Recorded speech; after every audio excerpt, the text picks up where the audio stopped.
Le sentier déambule dans la campagne de Sémalins, étendu au pied de la montagne Noire.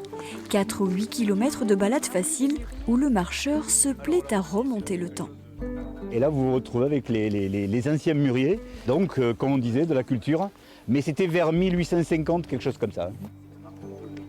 Pendant le sentier, vous allez trouver un panneau qui vous parlera de la culture des vers à soie, fin 19e siècle, milieu 19e siècle, qui permettait de, allez, on va dire, de mettre un peu du beurre dans les épinards des pauvres agriculteurs, des pauvres paysans de l'époque.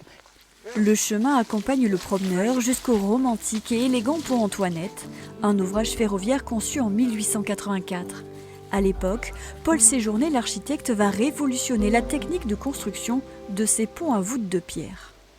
Il a été contraint par la topographie des lieux, c'est-à-dire que là, la goutte est encaissée d'une dizaine de mètres. S'il avait fait un pont traditionnel, il aurait fait 1 ou 2 piles dans le cours d'eau. Le problème, c'est que le fond de la rivière est instable, il aurait fallu creuser une dizaine de mètres. Et donc, il a dit, on va faire un truc qu'on n'a jamais fait.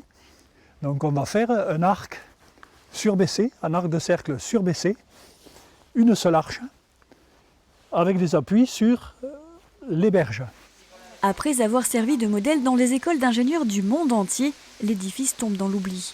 Alors, pour le rendre accessible et lui redonner sa notoriété, Clément, lycéen de 15 ans, et Christophe, élu de la commune, se sont retroussés les manches. Le pont était totalement sous les herbes, il y avait des fougères, ici on ne pouvait pas passer. Et alors on a pris des tronçonneuses, moi le rotophile, et on a un peu tout dégagé, le chemin. Dédié à Antoinette, l'épouse de l'architecte, l'ouvrage est également surnommé Pont des Amoureux. De nos jours encore, on s'y donne rendez-vous et l'on y grave ses secrets de cœur.